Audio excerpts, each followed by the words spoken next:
Oke, testing. Jadi pada kesempatan kali ini saya akan membahas konten bosen episode 5 dengan menjelaskan bagaimana cara seorang peneliti untuk menganalisis univariat serta bagaimana cara membuat analisis cross-tab atau tabel silang. Nah, hal ini biasa dilakukan oleh peneliti-peneliti yang memiliki judul seperti faktor-faktor yang berhubungan mengenai status gizi anak balita, yang dimana faktor-faktor berhubungannya tersebut mereka buat sebagai variabel independen, yang dimana seperti kayak mereka bagi menjadi dua, yaitu pengetahuan, pendidikan, pekerjaan, umur, usia seorang ibu, dan peranan tenaga kesehatan dan lain semacamnya. Dia mau cari hubungan tersebut terhadap status gizi anak balita. Jadi biasa dalam analisis datanya itu mereka memakai analisis univariat dan tabel silang atau cross-tab. Oke, nah bagaimana caranya? Pertama, ya otomatis kita masuk dulu ke dalam tabulasi responden ini, di mana di sini saya sudah tentukan untuk variabel X1 atau variabel independennya mereka. Untuk pengetahuan ada 5 pertanyaan yang sudah dijawab semua. Peranan tenaga kesehatan juga ada 5. Status gizi anak balita sebagai variabel dependen itu juga ada 5. Di sini kita memakai responden ada 49. Jadi ini semua sudah dijawab semua. Jadi yang pertama, apa langkah yang dilakukan oleh peneliti untuk bisa memasukkan data-data ini ke dalam SPSS lalu diuji univariat dan cross-tab? Yang pertama, kita harus mencari presentasi yang diperoleh dari jawaban-jawaban responden terhadap semua pertanyaan yang diberikan untuk masing-masing variabel. Untuk variabel pertama yaitu pengetahuan, tapi sebelum itu kita harus tentukan dulu kategori yang diperoleh oleh responden setelah menjawab kuesioner tersebut. Kategori apa yang mereka peroleh akhir dari jawaban tersebut. Ada 2 kategori yang biasa mereka tentukan untuk masing-masing variabel. Contoh, untuk pengetahuan ada 2 kategori. Yang pertama untuk pengetahuan ya seorang ibu memiliki pengetahuan yang baik terhadap anak balita, dan seorang ibu tidak memiliki pengetahuan baik terhadap status gizi anak balita, atau pengetahuan yang cukup lah. Jadi kita bisa bilang cukup atau kurang pengetahuannya, iya kan? Oke, tapi sebelum menentukan dia masuk kategori mana, kita harus tentukan presentasinya dulu. Jadi untuk menentukan prestasinya ya seperti biasa, kita pakai rumus sama dengan 100 dibagi berapa jumlah pertanyaannya atau pernyataannya. Ya di sini ada 5. Terus habis itu kita kali dengan jumlah dari jawaban-jawaban responden ini, yang dimana 1 ditambah 0 tambah 1 tambah 0 tambah 1 yang artinya 3. Untuk mengotomatiskan ini kita pakai rumus sum, dalam kurung kita blok yang mana kita mau tambahkan, dan ini semua X11 sampai X15, lalu balas kurung dan enter. Hasil yang kita dapat itu 60% untuk responden pertama pada variabel pengetahuan. Jadi kenapa kita mesti sum? Biar otomatis di bawah juga bakalan terhitung jawaban X11 sampai X15. Nah, untuk mengotomatiskan semua kita tinggal klik 2 kali ini atau bisa tarik ke bawah. Jadi tinggal klik 2 kali dan semua sudah kena. Jadi kesannya itu seperti kalau semisal responden sudah dinilai dari jawabannya itu untuk pertanyaan pertama dinilai 1, kedua 1 juga, semua 1 seperti ini, maka dihitung presentasinya adalah 100% ya, karena yang di sini misalnya untuk penilaian masing-masing pertanyaan itu dibagi menjadi 2 kategori, bagus jawabannya atau tidak bagus jawabannya. Oke, jadi dari 5 pertanyaan itu misalnya kalau semua bagus bagus jawabannya, maka dinilai 100% benar. Misalnya seperti itu. Nah, untuk kategori sendiri, nah kan kita rencananya di sini mau buat kategori ada 2, kurang atau cukup. Jadi semisal kayak gini ya, kita harus memberikan nilai standarisasi di bagian sini. Jadi kalau semisal pertanyaannya ada 5, kita membuat kategori yang dimana misalnya kalau seorang ibu itu memiliki presentasi di bawah 50%, maka dikatakan kurang. Kalau di atas atau sama dengan 50%, maka dikatakan cukup. Jadi untuk itu kita pakai rumus if. Jika dalam kurung nilainya ini 60 itu kurang dari 50, maka dikatakan kurang. Oke. Kutip 2 lagi. Kita bisa lihat di sini. Lalu selain daripada itu cukup. Balas kurung. Jadi rumus if seperti ini. If-nya itu otomatis kita harus masukkan logical test-nya itu yang mana kita mau perbandingkan ini, dan kita harus kasih syaratnya. Syaratnya itu kalau misalnya di bawah 50 itu dikatakan kurang. Selain daripada itu harus cukup. Oke, baru enter. Nah, karena di sini di sampingnya dia dapat presentasi 60, maka kategorinya akan terhitung otomatis dikatakan cukup. Untuk mengotomatiskan ini semua terhitung, tinggal kita klik 2 kali. Oke, kita lanjut ke variabel X2, yaitu peranan tenaga kesehatan. Untuk peranan tenaga kesehatan itu sendiri, kita harus tentukan kategorinya seperti apa ya. Untuk peranan tenaga kesehatan, otomatis sama seperti pengetahuan itu sendiri, dia punya 2 kategori. Peranan tenaga kesehatan juga harus punya 2 kategori. Yang dimana kategori pertama, dia masuk berperan. Kategori kedua, dia masuk tidak berperan. Misalnya dalam memberikan informasi. Atau bisa saja tidak memberikan informasi atau memberikan informasi. Jadi itu nanti tergantung dari kategori yang kalian bikin ya untuk setiap masing-masing variabel kalian. Tapi sebelum itu kita harus cari dulu dia punya presentasi. Kita tinggal copy saja ini, paste di sini. Oke. Ini berpindah ya. Kita geser saja ke sini. Untuk yang ininya. Kita cek dulu. Oke. Sudah benar ini. Nah, oke. Nah, kenapa saya copy? Karena ya dia punya jumlah pertanyaan sama. Dan sumnya juga sudah tepat pada sasaran X21 sampai X25. Kalau misalnya beda pertanyaannya pengetahuan, beda jumlah pertanyaannya pengetahuan dengan jumlah pertanyaannya peranan tenaga kesehatan, berarti tinggal diganti yang 5-nya saja sesuai dengan jumlah pernyataan yang ada di variabel tersebut. Jadi 100 dibagi 5 dikali jumlah dari sini, itu kita dapat 100%. Untuk mengotomatiskan itu semua tinggal klik 2 kali ini seperti biasa. Dan untuk kategorinya kita copy saja ini juga. Copy, paste di sini. Biar kita tidak usah tulis lagi. Nah, untuk peranan tenaga kesehatan yang di bawah 50, yang artinya tidak berperan.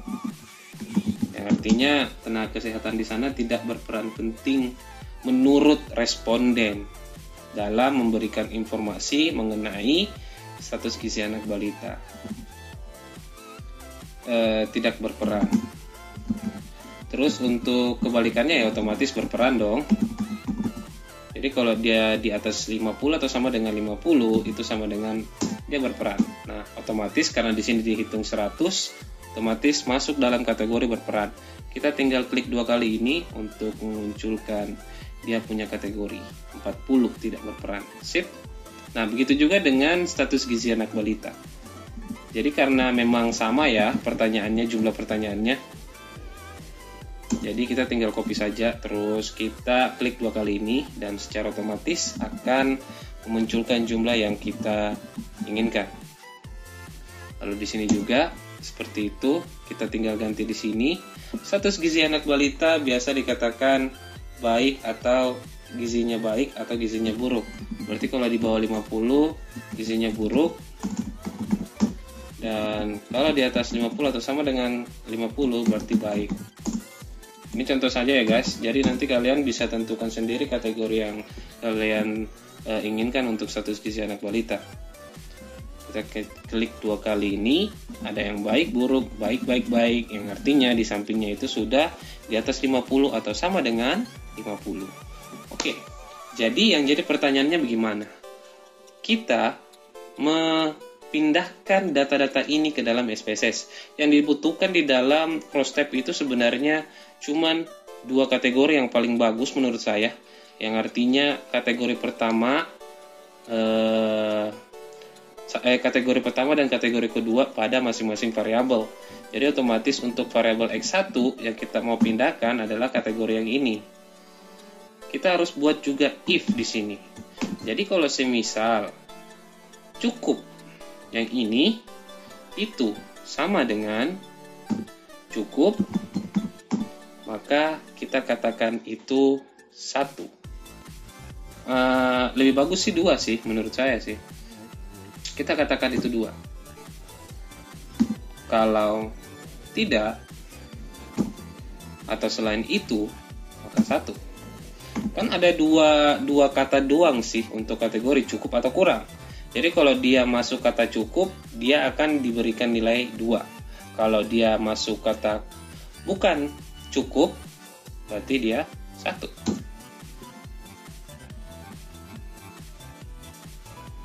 Sorry. Jangan lupa kasih tanda kutip kalau kata. Nah, ya untuk kata itu harus ada tanda kutip. Untuk angka itu jangan nggak usah kasih kata kutip. Itu sudah terotomatis kok angka. Nah, untuk mengotomatiskan ini juga tinggal kita klik 2 kali. Atau bisa tarik bawah. Oke. Nah, terus untuk X2 juga seperti itu, tinggal kita copy saja sih sebenarnya. Yang artinya kalau katanya berperan, kita artikan berperan sebagai angka 2 atau nilainya 2. Kalau bukan berperan, kita artikan katanya itu 1. Karena di sini cuma ada 2 kata, berperan atau tidak berperan, berarti berperan kita anggap 2, tidak berperan kita anggap 1. Sip. Kita tinggal klik 2 kali untuk mengotomatiskan ini. Terus terakhir untuk variabel Y kita tinggal copy lagi saja. Di sini tinggal kita tarik ke sini. Terus kita ubah kata-katanya di sini. Kalau baik itu 2, kalau buruk itu 1. Jadi otomatis harus sesuai dengan konsep yang kalian bikin ya. Buat ya, usahakan yang masuk dalam kategori bagus itu angkanya lebih tinggi dibandingkan yang masuk kategori jelek. Oke? Sip. Ini data yang bakalan kita pindahkan ke dalam SPSS. Jadi seperti biasa, kita bakalan copy dulu ini. Copy untuk semua responden, jawaban semua responden ada 49 kalau di sini. 49, terus kita pindahkan ke sini. Kita pindahkan ke SPSS. Tinggal paste saja seperti biasa. Dan kita tunggu. Oke, sudah ada. Terus kita masuk ke variable view dan kita atur namanya di sini untuk X1, X2 dan variable Y. Terus desimalnya kita kasih 0 saja semua. Width-nya kita langkai. Desimal itu angka di belakang koma. Sedangkan di sini tidak ada angka di belakang koma ya guys. Jadi kita nolkan saja. Nah, untuk penamaannya seperti biasa kita namakan sesuai dengan nama variabel kita, yaitu di mana variabel X1 dikatakan pengetahuan, variabel X2 dikatakan peranan tenaga kesehatan,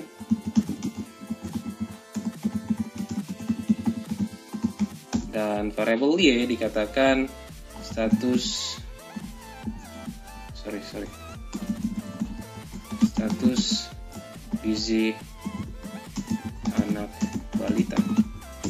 Oke, untuk value-nya itu kita ubah sesuai kategorinya, karena ada kategorinya ada 2, yang dimana kalau kategorinya 1 itu otomatis kurang, dan kategorinya 2 itu otomatis cukup. Untuk pengetahuan ya. Oke. Terus kita tinggal buat lagi di sini. Untuk X2 kan peranan tenaga kesehatan ya. Jadi kalau 1 itu tidak berperan, dan untuk 2 itu berperan. Oke, untuk status anak gizi anak balita itu untuk nomor 1 buruk, gizinya buruk. Nomor 2 itu gizinya baik. Sip. Nah, value-nya sudah jadi, dan measure-nya kita kasih ordinal saja. Karena arti dari ordinal itu perhitungan atau pengukuran secara yang memiliki nilai bertingkat. Nah, setelah itu kita lakukan yang namanya uji univariat, yang dimana uji univariat itu cuma melihat frekuensi dari variabel apa yang kita teliti. Jadi masuk ke analyze, descriptive statistik, lalu masuk ke frekuensi. Jadi kita bisa kontrol A ini, semua saja langsung dikasih masuk, statistik. Kita centang ini, mean, median, mode, sum, minimum, maksimum. Baru continue, oke. Nah, di sini akan ada banyak data-data yang bisa kita jelaskan di dalam skripsi kita. Untuk pengetahuan itu sendiri kita bisa lihat di sini, kurang ada 24, cukup ada 25 untuk masing-masing pengetahuannya. Dan peranan tenaga kesehatan itu yang tidak berperan itu menurut beberapa responden, ada 14 responden yang mengatakan bahwa tenaga kesehatan di sana tidak terlalu berperan penting dalam status atau dalam meningkatkan status gizi anak balita. Dan status gizi anak balita di sini dikatakan ada buruk 17 dan yang baik ada 32. Oke. Kita masuk ke dalam analisis cross step-nya. Nah, dalam analisis cross step-nya itu kita bisa pilih deskriptif statistik dan masuk ke cross step. Kita masukkan variabel. Row itu artinya untuk baris, dan kolom itu artinya untuk kolom.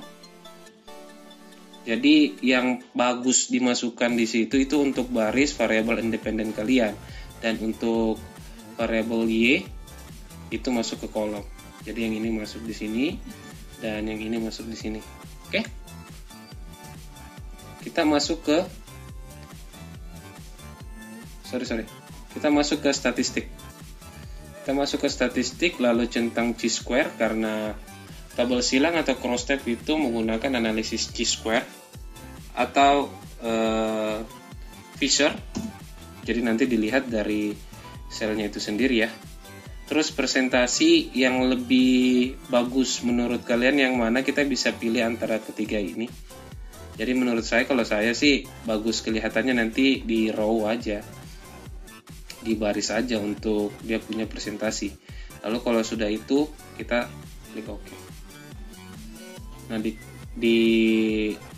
sini kita bisa lihat dia punya cross step, yang dimana untuk case processing summary itu yang valid semua otomatis karena semua sudah berupa angka, tidak ada yang missing angkanya.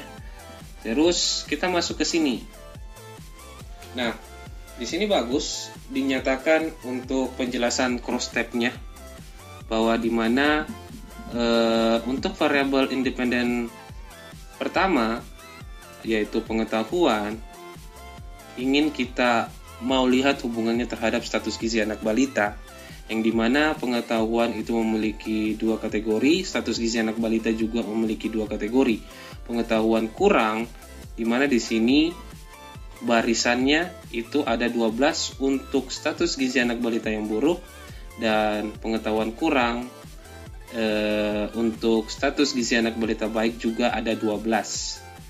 Di sini ada 50-50 yang artinya kalau dijumlahkan ada 24 orang dan presentasinya ada 100%. Cukup ada 5 orang untuk status gizi anak balita buruk dan cukup ada 20 orang untuk status gizi anak balita yang memiliki status gizi baik. Jadi kita bisa artikan di sini bahwasanya kalau seorang ibu memiliki pengetahuan yang kurang, ada kemungkinan 50-50% status gizi anak balitanya itu antara buruk atau baik. Apabila pengetahuan dari si ibu ini cukup atau memiliki pengetahuan yang masuk dalam rata-rata banyak mengetahui tentang status gizi, maka ada kemungkinan 80% status gizi anak balitanya itu dikatakan baik. Jadi ada peranan, kalau di sini dari kita lihat tabel, ada peranan yang dominan bagi si ibu ini yang memiliki pengetahuan cukup dalam mengembangkan status gizi anak balitanya atau menjaga status gizi anak balitanya. Itu kalau kita hitung dari row-nya ya, karena menurut saya sih yang lebih enaknya menjelaskan itu dari row-nya itu sendiri dibandingkan kolom itu sendiri. Oke. Nah, ini nilai, ini penjelasan kita nggak bakalan valid kalau semisal dalam chi-square itu kita belum tentukan otomatis, ya kan? Nah, di sini chi-square-nya. Di chi-square-nya itu menjelaskan mengenai p-value dan percent chi-square, yang dimana di sini bisa dikatakan ada hubungannya secara statistik atau tidak antara pengetahuan dengan status gizi balita. Jadi untuk itu yang pertama mesti kita perhatikan adalah ini. Ini dulu kita perhatikan bagian A. Kalau semisal di sini dikatakan 0 cell atau 0,0% have expect count less than 5, the minimum expect count is 8,33, yang artinya di sini analisis yang kita pakai adalah melihat percent chi-square. Tapi kalau semisal di sini itu minimum expect-nya di bawah 5, misalnya 4, 3, dan lain semacamnya, maka yang kita lihat itu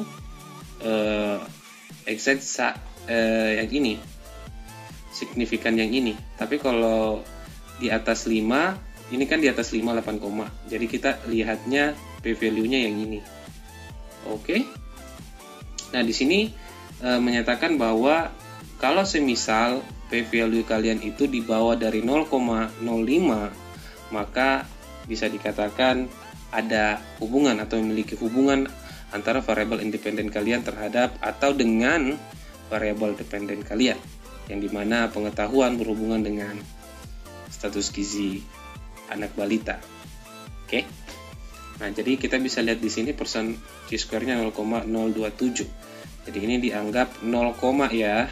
Jangan dibilang 0,027. Memang di sini ada komanya, tapi dalam SPSS kalau kosong begini dikatakan 0,027. Oke. Nah, selanjutnya kita masuk ke variabel independen yang kedua atau X2, hubungannya dengan status gizi anak balita. Jadi di sini dikatakan untuk peranan tenaga kesehatan itu kan kita di sini bagi menjadi 2 kategori, tidak berperan sama berperan. Status gizi anak balita juga buruk dengan baik. Yang dimana kita hitungnya untuk per barisnya untuk tidak berperan ada 10 anak balita. Apabila peranan tenaga kesehatan itu tidak berperan, ada 10 anak balita yang mengalami status gizi anak balita buruk atau status gizinya buruk, dan ada 4 anak balita yang mengalami status gizi baik. Dan peranan tenaga kesehatan untuk tenaga kesehatan yang berperan ada 7 anak balita yang mengalami status gizi buruk, dan ada 28 anak balita yang mengalami status gizi baik. Jadi kita bisa lihat di sini lebih dominan peranan tenaga kesehatan yang memiliki peran yang sangat penting bagi anak balita dalam meningkatkan status gizinya atau menjaga status gizinya sebesar 80%. Jadi usahakan peranan tenaga kesehatan itu berperan terhadap status gizi anak balita tersebut, karena di sini mengatakan bahwa ada 28 anak balita yang mengalami status gizi yang baik, dibandingkan yang kalau tidak berperan itu akan mengalami 71,4% status gizi yang buruk. Oke. Nah, selanjutnya untuk chi-square testnya. Jadi p-value-nya di sini agak berbeda dengan variabel independen yang di atas, yang dimana di sini ada satu sel atau 25,0% have expected count less than 5, the minimum expected count 4,86, yang dimana ini di bawah dari 5, 4,86. Jadi yang mesti kita lihat itu bukan person chi-square, tapi Fisher exact test atau pengujian Fisher. Jadi sudah bukan pengujian chi-square lagi. Makanya saya bilang ini cuman analisis tabel silang atau cross step. Karena analisis cross step itu dibagi menjadi dua sebenarnya, person chi-square atau Fisher exact test. Itu tergantung dari hasil yang kita peroleh. Kalau semisal count less-nya itu di bawah dari 5, ini 4,86, itu kita pakai analisis Fisher exact test. Kalau dia di atas dari 5, kita pakai person chi-square. Nah, ini kenyataannya 4,86 atau di bawah dari 5. Maka kita bisa katakan ini adalah jawaban dari p-value kita, yaitu 0,002 atau bisa kita pakai 0,001. Itu tergantung dari pandangan kalian dalam melihat pengujian. Kita mau melihat dari dua arah atau satu arah saja. Kita bisa pakai dua-duanya ini, antara yang dua side atau satu side. Di sini kan untuk dua side itu 0,002. 0,002 itu sudah lebih kecil dari 0,05. Yang dimana mengatakan bahwa peranan tenaga kesehatan itu sangat berhubungan dengan status gizi anak balita. Yang dimana kalau berperan tenaga kesehatan, maka sekitar 80% status gizi anak balita akan baik. Apabila peranan tenaga kesehatan tidak berperan, maka sekitar 71,44% status gizi anak balita itu dikatakan buruk. Jadi perannya tinggi sekali di sini untuk seorang tenaga kesehatan dalam menjaga gizi anak balita. Oke? Nah, saya kira sampai di situ saja penjelasan saya mengenai pengujian univariat dan cross step atau tabel silang. Terima kasih yang udah nonton sampai akhir.